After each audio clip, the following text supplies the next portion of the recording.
Hi, and welcome to the Invigor Medical podcast, where we're going to walk with you on your journey toward optimal health, performance, and well-being.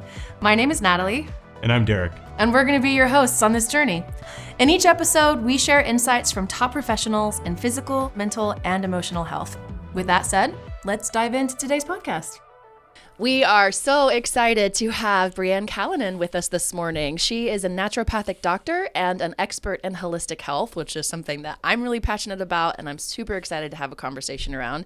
She's here to share her insights on metabolism, woohoo, excited for that, and her transformative metabolic reset program. I think this is going to be fantastic and a lot of people are going to be really excited to hear this. So welcome to the show, Brianne. Thanks for being here.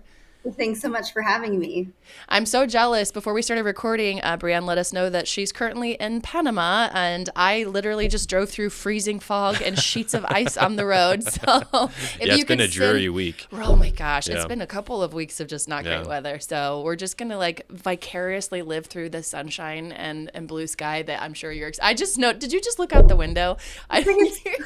We're so jealous. No. If you were watching the video recording of this, she just gazed out the window with this, and you could see the sunlight, and I'm just so jealous, but very happy for you. So I think envious is the correct term. I think that's right. If you ever want to look into the difference between those two, I highly recommend. So, okay, so let's go ahead and get started and jump in here. I'm really excited. In preparation for this episode, we both listened to a lot of your content. Everything that you're talking about falls right in line with what we're passionate about here at Invigor Medical, which is health and longevity and how to live your best, healthiest, longest life. And so I would love to start though with a little bit of your background. How did you, first of all, what are your credentials and why the focus that you have? What is it in your personal journey that led you to this space and being so passionate about everything that you share? Yeah, I think what really got me into naturopathic medicine and functional medicine is just my own experience. I went through my childhood and my teens very healthy. I didn't have any health concerns. So I didn't really truly understand the state of our medical system until I became pregnant with my first child. Oh, wow. And going through the process of in and out, not feeling like my questions were answered, kind of been given handouts and really not feeling supported holistically through that journey. Yeah. I was like, there has to be a different way to do this. And that led me into holistic care, naturopathic medicine, functional medicine, and I think it's really the patients that I see now that inspire me to continue learning and continue to dive deeper, because so many individuals are struggling and they don't understand why, and they want those answers. And we can't keep telling people that they're fine. Yeah, they're I totally they're agree. Fine, right? Just, deal with it. Yeah, to just constantly live in a state of it's one thing that I've noticed, and I'm sure you've seen this too, when people actually start to heal, and they're like, I didn't even realize how bad I felt. Because you get so used to just feeling awful. It doesn't feel awful. It feels normal, right? It becomes your normal. So then when there actually is healing and you do figure out how to, eat specifically for your body or what's going on or these transitions that happen, and then you're like, I didn't even know I could feel this good. And I'm sure you've probably experienced that with your patients in your practice.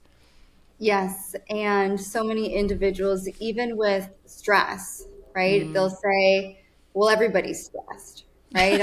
I'm always stressed. Isn't that normal? And I'm like, it's not normal to be fatigued, anxious, overwhelmed, can't sleep, right? I think that there's a really good point to be made there of the distinction between acute stress and chronic stress, right? Because it's I think that when people say oh, I should feel stressed, right? And I think that feeling acute stress on a day-to-day basis, when, for example, this morning, we had pancakes and my daughter got the giant thing of maple syrup from Costco. Oh no. She literally poured it into a bowl.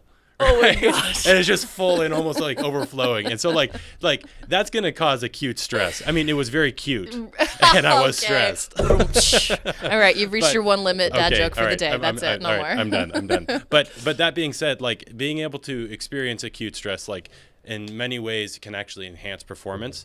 Whereas it's the chronic stress of how am I going to pay these bills? How am I going to do this? I haven't gotten enough sleep and feeling drag down consistently, that, I mean, scientific studies have shown like it will literally cause immune dysfunction, metabolic disorders, all those kind of things, which I'm sure we're going to talk about more today with your metabolic reset.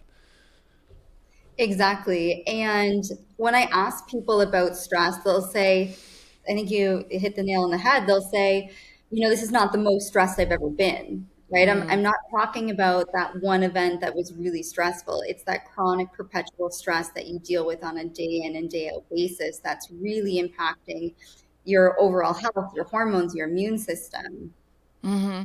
And I think it's like, I was just realizing coming into the new year, 2024, kind of doing an assessment and a look back of the previous year, that I was incredibly stressed for most of last year. There was a lot going on in my personal life, and I think I just got so used to it, and incredibly, our bodies are so intelligent and incredible at adapting, right? And so I think that's part of it. Your body's like, okay, we got to deal with this, we got to figure it out, we got to get going and everything. But as I was entering the new year, I was really taking stock and realizing the places that my health, mentally and physically and emotionally, had taken a hit, and realizing a lot of it started with that stress, and how many other things started falling by the wayside because I was so focused on managing that stress. Subconsciously focused, if that makes sense. Yeah. So I'm really excited to talk with you about your metabolic reset program. I mean, obviously, we're talking a lot about stress right now, but there's a lot of other things that come into play. And I love the story that you're sharing about your own personal journey and how it inspired you to be on the path that you're on. We've talked about this before on the podcast, and how we're really excited about how there seems to be a bit of a transition happening where there's empowerment for people to be in charge of their healthcare and to advocate for themselves. And, what you experienced about, going, with your daughter being pregnant and feeling like you don't know what's going on, don't have the information, don't have the support that you wanted. And I love that there's someone like you, and there are more people like you coming into this space and not just supporting patients, but helping equip them, because I think that that's so important. And so I'm excited that even just through this episode, this 45 to 60 minutes that we have your knowledge and expertise will help equip our listeners to be in charge and take care of their own health. So with that, let's kind of jump in a little bit and tell me about how did you get to this metabolic reset program? Like what was the story behind that? And then we can kind of dive in a little bit to what it is. So when I first started working with individuals, I was always really passionate about clean nutrition and exercise, and helping individuals find really easy ways to incorporate those strategies to manage their weight. So I actually started out with macro tracking and teaching individuals about proteins, carbs, and fats in foods. I was talking about intermittent fasting and meal timing and carb cycling. So I would help individuals cycle carbohydrates based off of their exercise, and it worked well for a lot of individuals. But then there was a good chunk of individuals that they truly were doing all of the right things. They were uploading their macros, they were doing their exercise, but it just wasn't producing the results that I would have anticipated. So, traditionally they would get blamed for these, right? They would say, well, maybe you just need to lower your calories more. Maybe you just need to exercise a little bit harder, lift your weights, do more intermittent fasting. And it got to a point where I just wasn't comfortable with doing that to individuals. It wasn't sustainable. It wasn't great for their mental health. And that's where I dove into lab testing, functional medicine, what's going on with the thyroid, the hormones, the gut health, the blood sugar. What else is making it so much more challenging for these individuals to maintain the body composition that they want? Because genetics play a role, but it doesn't encompass everything. It's that lifestyle aspects, the hormones, the gut health that can explain or transform how those genes are expressed. So with that blood work and the functional medicine, I was really able to pinpoint, okay, what tweaks do we need to make to help individuals reach their goals easier? I love that, because it is so debilitating when you are doing all the right things, and especially if it's like my own doctor is telling, and it's not working, and what is wrong with me, and why isn't this working? And then you just kind of feel like there's no hope, and like maybe you should just give up, because what's the point? So it sounds to me like one thing that you've given is hope with a program like this. And I'm guessing you've found lots of success, or you wouldn't keep teaching it to your patients. Yeah. Exactly. And it's an individualized approach. So, as much as there's some key frameworks, we want to help individuals understand which foods are going to work for them because there's going to be foods that's going to work for Sally and not for Susie. We need to figure out what's specifically going to work for you at this frame of work where you are because once you have the tools to understand how to test out different foods, you can carry those same strategies moving forward, right? Maybe the place at which your stress levels are right now and your digestive health is right now, you've got a couple foods that we need to remove. They're too inflammatory for you at that point. But you can always retest them later when you're at a different state to see if your body can now handle them. So I think it's a great learning experience for individuals to go through. That's great. Okay, so I want to say it real quick because it sounds to me, because I've done a food sensitivity test before when I was dealing with some health issues and determined it was all a result of my gut microbiome, an imbalance there. But it sounds to me like what you're saying is like if you discover foods that are causing an issue and inflammation or whatever, later, once you've got things healed and reset, those foods may not continually be an issue. It's not like you have an allergy and you should never have this food, but with an opportunity for your gut microbiome to reset, that you may be able to handle these foods better. Is that what I'm hearing you say? Exactly. And I have so many patients that come to me with a laundry list of all the foods that they've removed over the past number of years. And you're right, like you didn't all of a sudden develop all of these sensitivities. We have to ask the question of why, right? You should be resilient enough to be able to tolerate a variety of different foods. Yeah. And I almost think that it comes back to this whole concept of having things, if you're eating foods that are really bad for you chronically, obviously that's going to have a massive output to your metabolic health. It's going to have a massive output to your microbiome, all these things. Whereas like if your diet is really healthy for, 90% of the time and you go to, Dairy Queen to get a Blizzard like once a month, like that shouldn't wreck your metabolic health, or it shouldn't wreck your microbiome or anything along those lines. So yeah, I really like that concept of being able to say like, look, just because it's not good for you at this time, that's probably because you've been chronically indulging in these, or not indulging or consuming over a long period of time, and your body's like basically in fight or flight, and so by removing it you can reintroduce it in little doses here and there. Is that correct? Yeah, exactly. And I think it even goes beyond this, where I have individuals where it's not even pizza and ice cream that they're having to eliminate. It's things like broccoli, cauliflower, Brussels sprouts, onions, gluten, dairy, soy, eggs, nuts. So like they have this huge long list of everything that they don't eat. And that really leads me to, I'm a why person. I want to understand why. Your iron's low, why? Your thyroid's low, why? You can't eat all these foods. Why is that? What's actually going on? Yeah, I'm glad you said that because in fact, at my food sensitivity test, broccoli and Brussels sprouts is one of them. And my nurse practitioner was like, well, how often do you eat broccoli and Brussels sprouts? I was like, broccoli is my favorite vegetable. I eat a lot. She's like, well, your stuff is out of whack and it's hard to digest. And so you're having a harder time. And so your body's like, we don't like this right now. I mean, the number one food that I was sensitive to at the time of the test was vanilla. Interesting. Like, who would have thought? But like literally every day I had an all natural vanilla sweetener that I was putting in my coffee every single day, and so it's just really interesting. And pineapple, I couldn't have pineapple for a while. I can now, so maybe we could start a little bit with what is the first step, because I did a food sensitivity test, but is that necessary? Like when your patients come to you, what is the first step when it's like what should be working or what traditionally works isn't working? Now what do we need to do? I'm a really big advocate for testing, right? I like to do a full comprehensive workup. Everybody gets their thyroid done, everybody gets their hormones done, everybody gets their blood sugar and fasting insulin, nutrient deficiencies, because that way we really understand what we need to target, right? If you're fatigued and you're low in iron, let's support that. If your thyroid's fine, we don't need to support that. But without those measurements, we don't know what we're doing. And For individuals who can't get access to testing, there's lots of third-party companies that you can go to in the US to have your blood work done, and even cash pay options. I really encourage everybody to have their numbers and monitor it year after year. Even if you're Real feeling quick great, on that, how right? frequently should people be getting these tests done?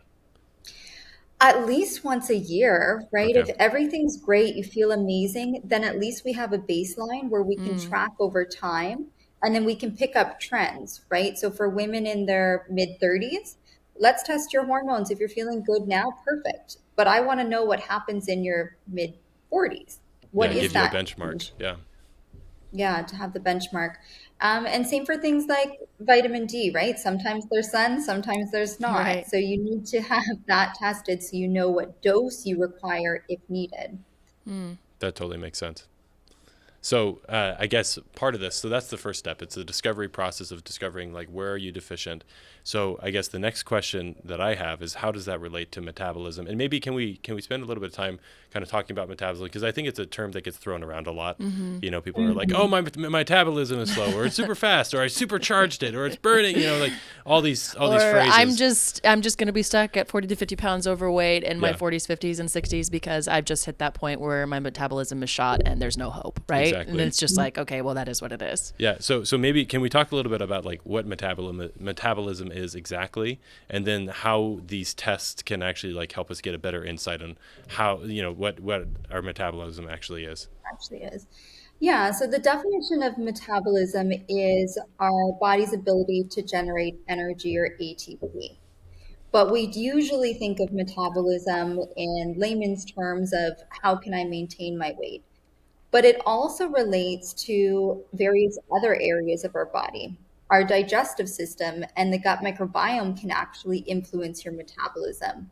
We know that there's a strong association between certain gut types and leanness, and certain gut Hmm. types and obesity. Increased risk of type 2 diabetes, we're now seeing connections with the gut microbiome.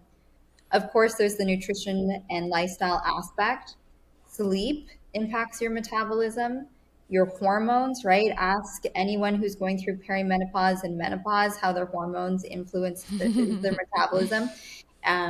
Other things in terms of your blood sugar and your insulin levels, cortisol levels impacts your metabolism, your thyroid. So it's usually multifactorial for individuals. Low vitamin D, low iron makes it harder for you to manage your blood sugar. You don't have as much energy. That can impact your metabolism and weight. So, my favorite part in working with patients is we run all this comprehensive testing. Then I get to connect the dots for them and show them, okay, you know, you do have all the symptoms and you really believe it's a thyroid condition, but here are the labs clearly showing you that your thyroid's okay.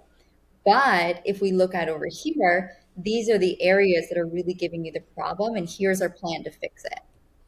I love that. Can you explain to our listeners what is ATP? Because it is something that is I feel like we reference a lot here, and Quite a we've bit. maybe had one other person kind of describe, but I know not everybody listening has listened to every episode. And so can you just take a brief moment, because you mentioned that in your description of what metabolism is. So I think kind of painting that picture will help create a larger picture of what metabolism's function is in the body.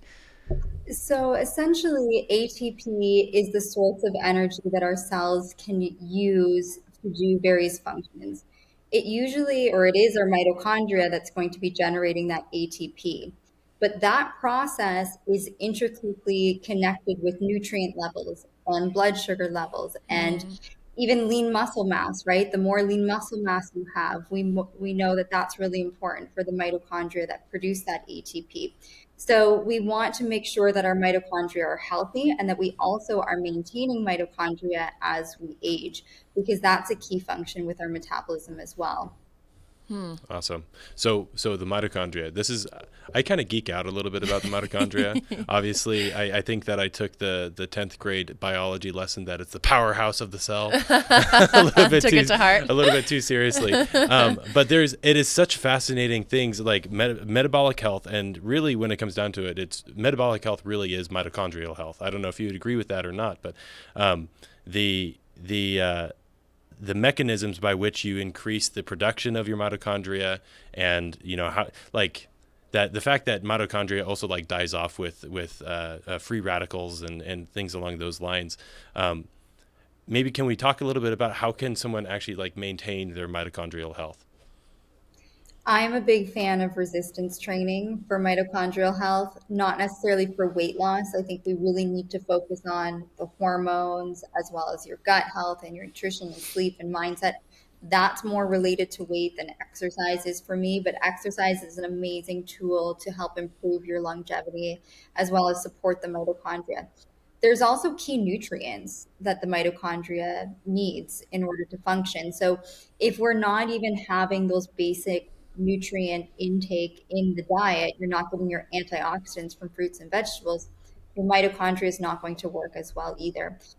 Even going back to the basics, right? Sleep, drink clean water, get outside, have some fresh air, move your body, and eat whole foods. I think that's really the foundation missing part for a lot of people. I think we overcomplicate things and we jump on trends where if we just kind of take a step back and say nothing fancy, healthy whole foods, outside and fresh air, move your body.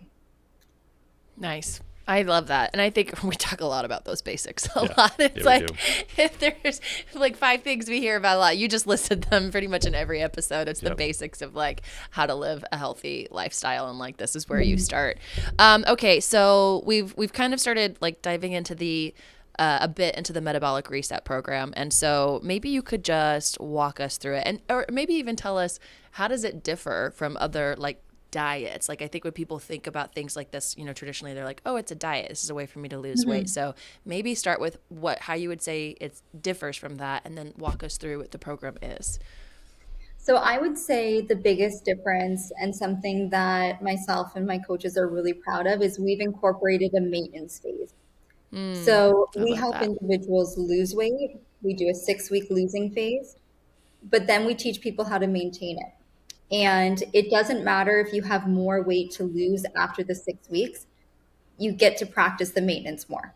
And that's what it's really about because we need to understand, is this sustainable? Do you enjoy it?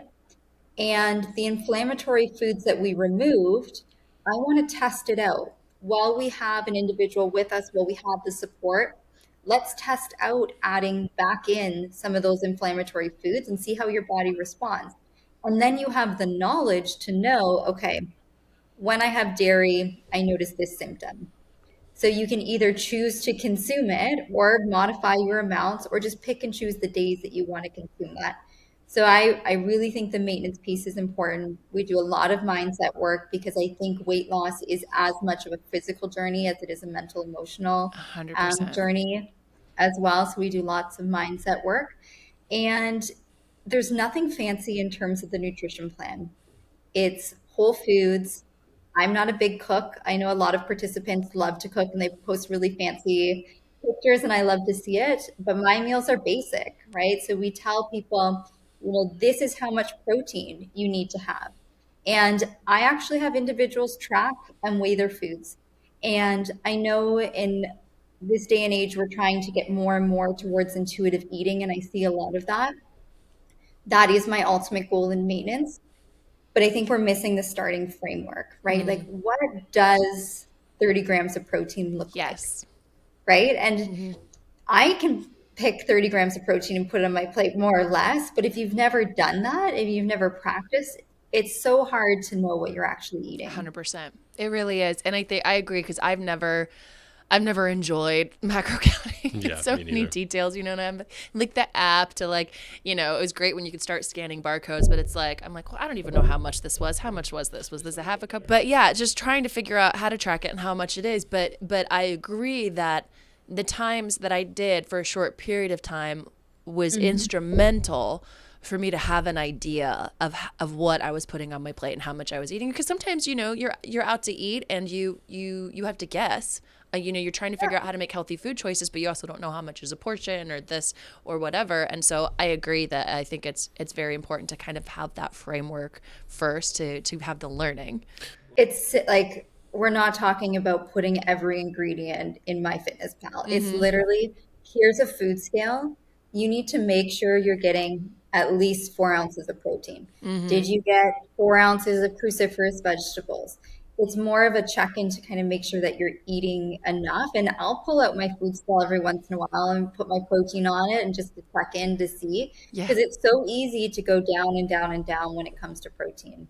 Well, and I think if you start with weighing that protein and, like you said, the cruciferous vegetables, and then eat that, I dare you to have enough room to eat a whole baked potato. Yeah. Like, it's the truth is that if you focus on those things, I feel like naturally the other things that you should maybe have a little bit less of kind of fall by the wayside, because you're like, I am so full with healthy vegetables and proteins and fats and, you know, whole fiber carbs and everything. That's like, I don't have room for, you know, anything else.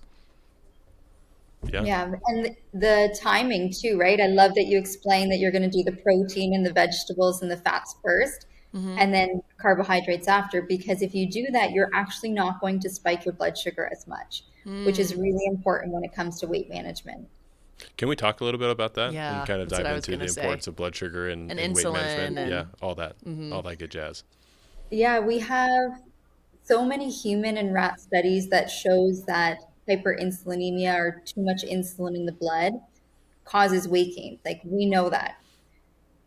And yet we don't even measure fasting insulins, or I don't see many doctors running a fasting insulin on patients who are struggling with obesity, right? We can assume, okay, if this individual is overweight, they probably have insulin resistance.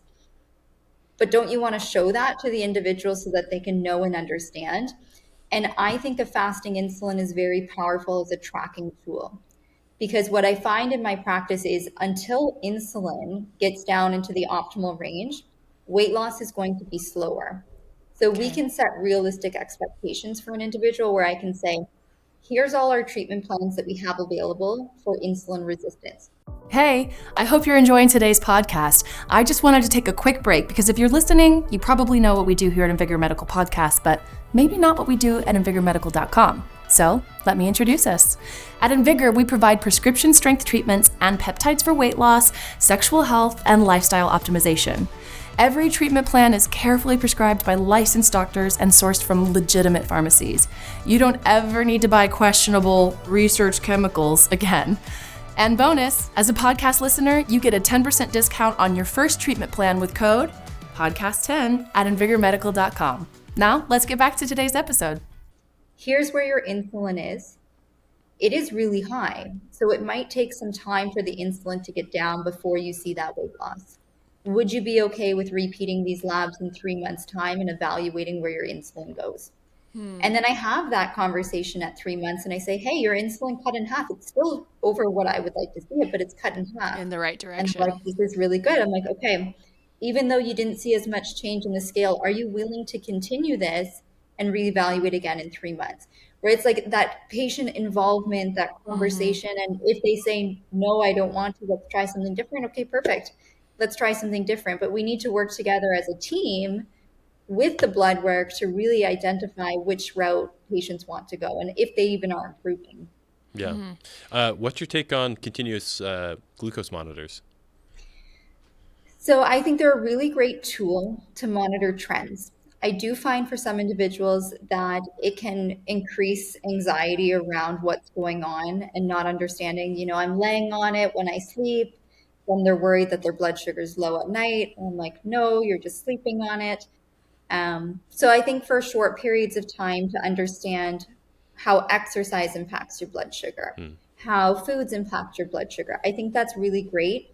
But I don't have patients get obsessed with that number and monitoring it, because it's not necessarily the blood sugar that's so much the issue when it comes to weight. It's the insulin piece, and we don't have a great device that tracks that, because I see patients all the time, their A1C or their blood sugar is perfect, but it's perfect because they've got this really high insulin keeping it there. Yeah.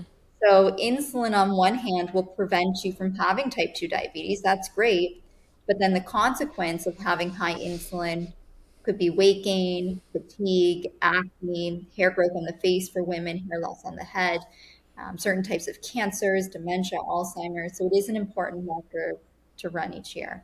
That's great. I think, and maybe it would be helpful for us to because I know there's so many conversations surrounding insulin and blood sugar levels, and it's like, why is it important? And so as you're talking, I'm thinking the question, okay, so why is insulin so high in people? Like, how does that happen? And why is it really important when it comes to weight loss? Because this is the way that it was described to me years ago, and kind of as it relates to like eating carbs versus fat and like how we're burning them. And so tell me how this like analogy works, because I'm really curious. But talking about how like if you eat a meal that has, you know, an overabundance of carbs and fats, your body first must take care of the carbs, because the carbs convert to sugar in your system. The sugar goes in the bloodstream, and if the sugar stays in your bloodstream for too long, you die, right? So insulin comes and removes the sugar from the bloodstream. And this is necessary and it's important, and it's going to be turned into energy first before the carbs are. And if you've eaten an overabundance of carbs, your body never gets the opportunity to turn the fat into fuel. And so instead, now with the abundance of carbs and the fat becomes stored. Is that a good analogy of what's happening with sugar in the bloodstream and how insulin is operating? Exactly. And Okay. the ability for your body to change that glucose or sugar into energy, that can become further impaired. So now your body's like, well, it's not being converted to energy. It can't stay here in the bloodstream. Let's put it away in the liver. We can see non-alcoholic fatty liver disease. Let's put it away in the body fat or the adipose tissue. We see weight gain, especially around the midsection or that visceral fat. So insulin resistance, I've seen studies suggesting 1 in 2 American adults will be struggling with insulin resistance. Some studies are showing 1 in 3, Wow. and it contributes to cardiovascular disease, Alzheimer's, dementia, certain types of cancer. So it's very important that we are more proactive with this, because by the time you're diagnosed with prediabetes, damage is being done to your eyes, your kidneys, your Right. nerves. Yeah. Like, we need to be more proactive. So if, you know, let's say that if I come to you and I just have really high insulin, I'm guessing there's probably different things that contribute to that, but is one thing that could contribute to that I've continually had a practice of eating too many carbs slash sugars and sending myself into that position where I'm like, well, too much that we can't convert to energy. Now it's got to get stored other places. And so there's just continually an abundance of insulin in my bloodstream. Yeah, nutrition, sedentary lifestyle, not sleeping, those traditional things that we think of course. There's also the genetic predisposition, but again, your lifestyle will impact how those genes are expressed. But we also know that your ability to manage your blood sugar declines as your hormones decline. So is this a perimenopause case that we need to have a look at?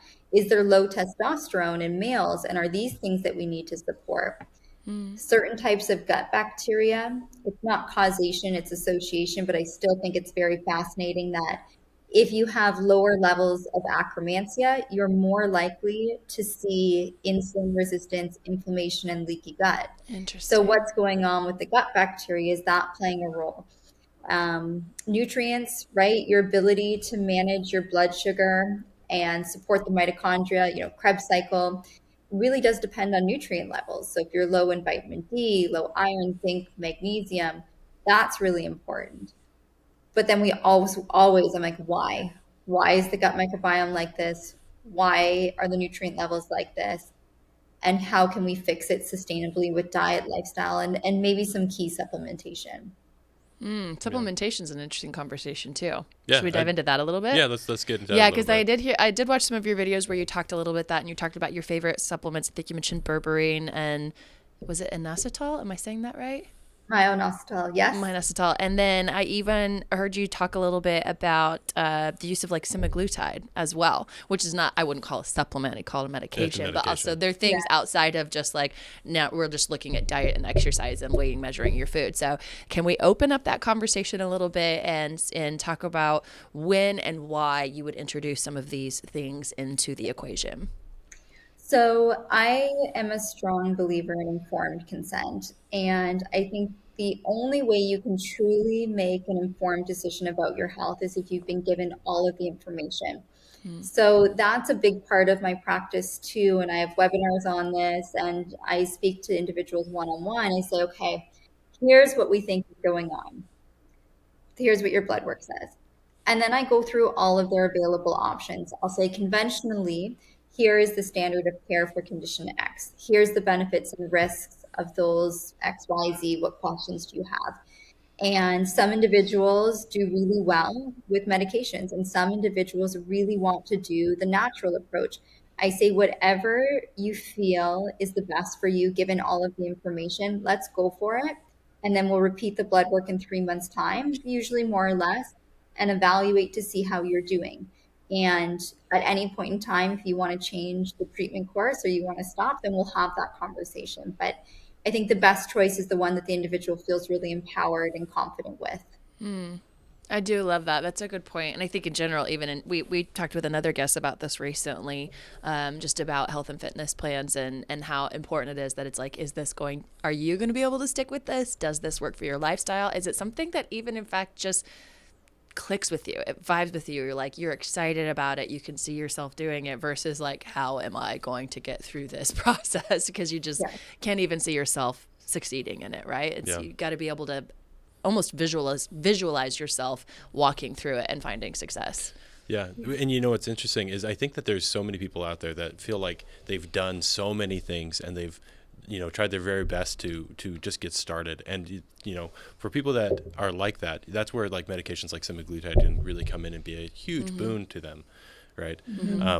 Actually, there's something I just we do like daily trainings with our staff, and the staff actually prepare the trainings and bring them up. One of them was talking about the microbiome yesterday. Literally just yesterday, we were talking about the microbiome and how a healthy microbiome will naturally produce GLP-1, which is the glucagon-like peptide, which is the main mechanism of how semaglutide works. No kidding. Yeah, and so basically, if you have a healthy microbiome, if you're feeding it the right stuff, it will literally produce the same compound, or like the GLP-1, which signals to your body essentially like, I'm full, I don't need any more, and it will basically help you lose weight. So it's an incredibly interesting and fascinating, powerful because I don't know, I feel like people might like write off the microbiomes. They're like, yeah, whatever. But like, no, it is a very powerful mechanism for change of health and metabolism. Yeah, there's a particular strain of bacteria called bifidobacteria B420. And this was shown to result in about 4% reduction in body fat mass after 5 months with they didn't tell the participants follow any diet or lifestyle. So I would never recommend just take a probiotic or take this strain and expect, a major lifestyle shift. But in combination with diet and lifestyle, it really does show how important the gut microbiome is. Yeah. This is it might be a little bit TMI, but in this, you said that they introduced it. Is the way that they introduced it, I'm just going to come out straight and say it because there's not really an easy way to say it. I know what they take poop Yeah. from one person's body and they put it into another Somebody person's else's. body. Yeah. What is it, the scientific term for that? I don't the even procedure. know. It's Yeah. it's like stool transplant. I think that's what it is. Is that what it is? Yeah, Yes. which is absolutely fascinating, but Crazy. but it makes sense, and Right. like I think part of it is like so many people are thinking, oh, I can take this probiotic pill and it's going to really help me in these ways. In previous podcasts, we talked about why it might not be a big enough sample, or it's a monoculture, so it's not able to do all the things it needs to do. But the other part of it is that it actually has to make its way through your stomach. And the stomach acid basically just kills everything. And so having the stool transplant where it's just like, nope, we're going to get those little buggers right in there. No, that's fascinating though for you to say that about we've had so many conversations surrounding gut microbiome more and more, which I'm very excited about because I feel like it's something that is expanding more and more, and we're understanding at a much higher level how much it impacts literally everything.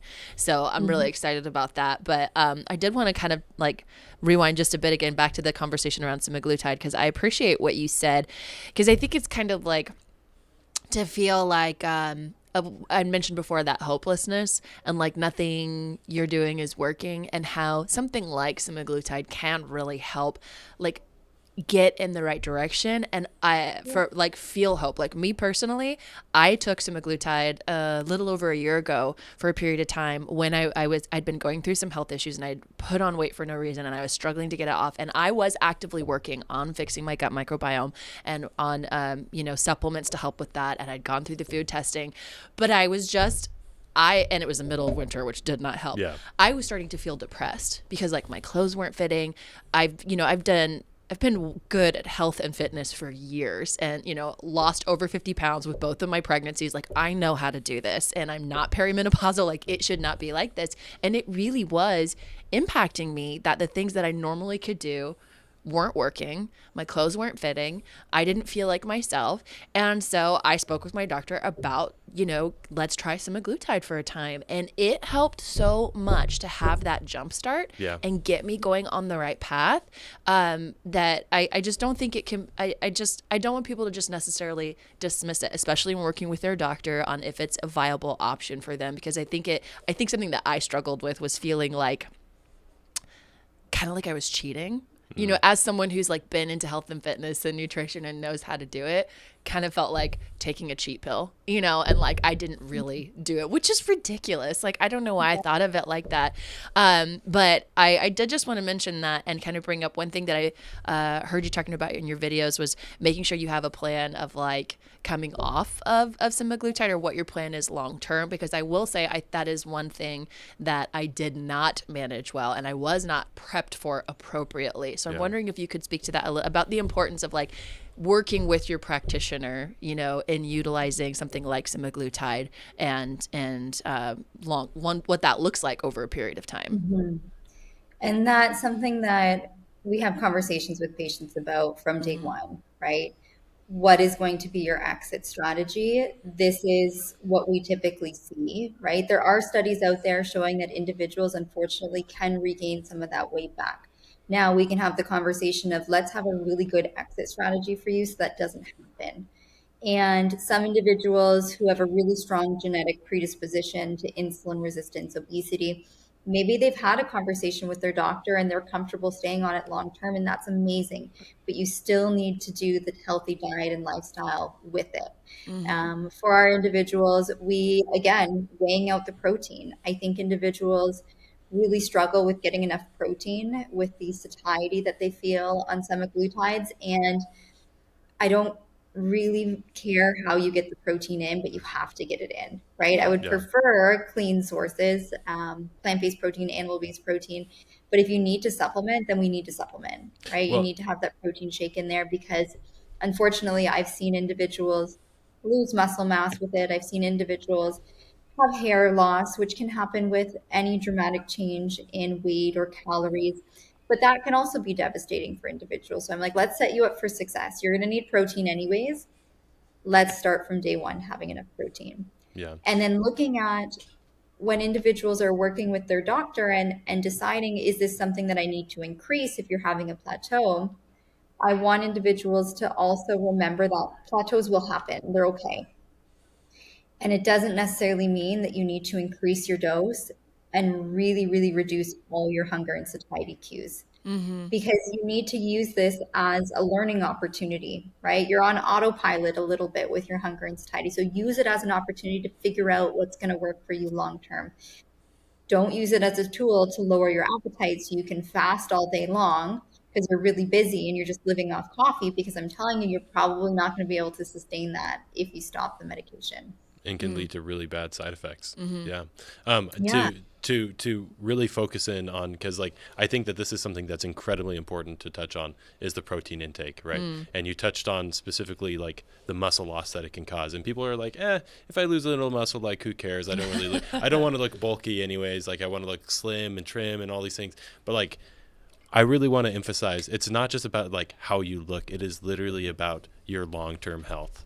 That, as you age, there's sarcopenia and, you lose the muscle mass. And really, like, people that don't have, the grip strength or the strength to be able to do activities of daily living, that all comes back to your muscles and building it now. So that way, for the long term, you have the ability to do what you need to do. And if you're taking semaglutide, obviously being able to lose the fat and get your metabolic health where it needs to be is really good.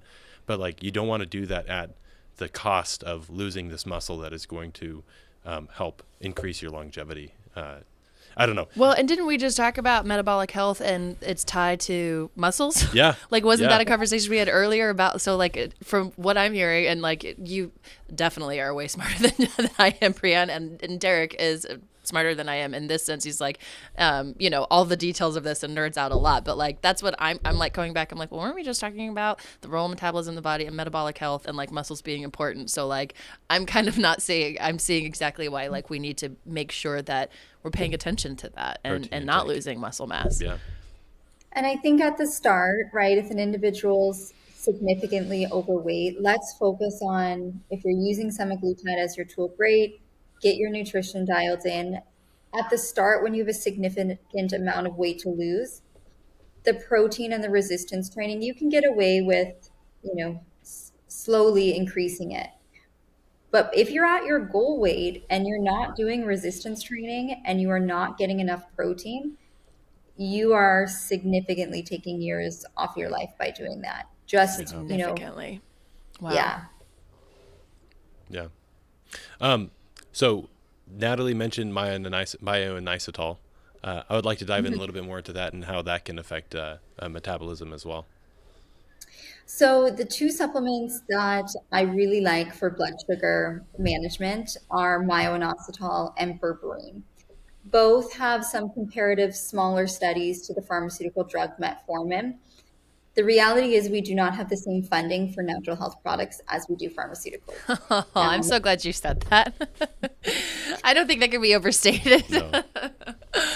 Because, you know, we'll say, oh, it was a small study or more studies are needed. And I get it. I would love more studies, just the funding's not there, right? And there was the huge team study that came out on metformin, showing metformin has some anti-aging benefits, perhaps, which was really interesting. I'm like, oh, I wish we could do that for berberine. Berberine. Right. But berberine and inositol are both really great for improving insulin sensitivity, meaning when your blood sugar rises, you can produce an appropriate amount of insulin to get your blood sugar down. Would I choose one versus the other? It depends on the individual. Myoinositol, I'm a big fan of powders. I don't like taking a lot of pills. So I like that aspect of it. If an individual's like, hey, I'm just, you know, more compliance with the powder, great, let's try the myoinositol. Myoinositol can be used in men or women, but it also has been shown to improve ovulation rates in PCOS patients. Oh, So that wow. may be more appropriate. Inositol has been proven to be safe in pregnancy where berberine hasn't. So if someone's looking to conceive, I would choose that one. And, you know, berberine is an interesting one because it does change the gut microbiome. It does so in a favorable way to promote improved body composition. We see that it can raise acromantia. But because of its impacts on the gut, some individuals find that it causes upset stomach, diarrhea, and they just don't tolerate it.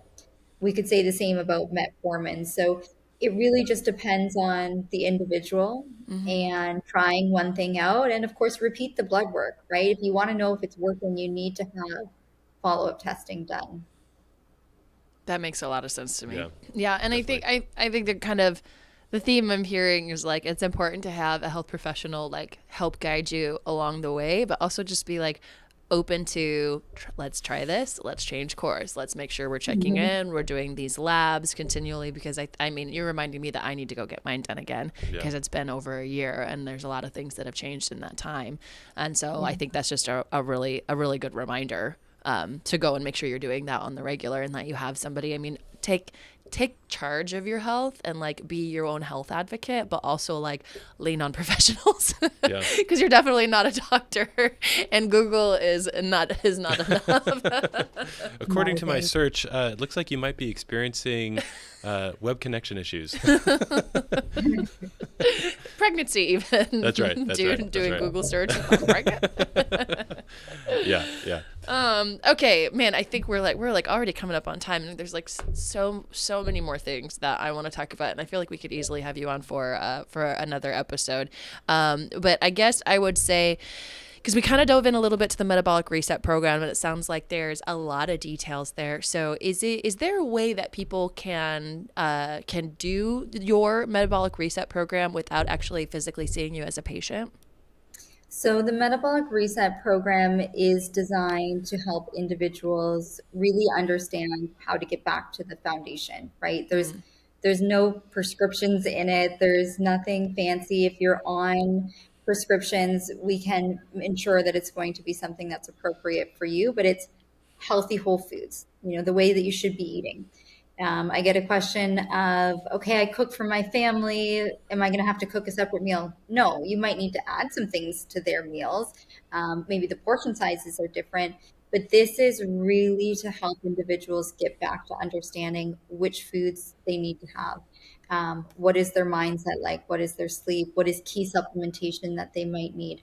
And it's run by my amazing team of nutritionists. I have a psychologist, holistic nutritionists, health coaches, and they're the ones that really work with individuals one-on-one, reviewing their nutrition plans, uncovering any obstacles. And it's crazy the results that you get with just giving the body what it needs to be able to function normally and optimally, right? And skin rashes clearing up that have been there forever, eczema, and people are just so amazed, like, how can food heal my body this much? I'm like, you have to maintain your vehicle. You have to put quality, mechanical stuff in your car for it to work. Your body's the same.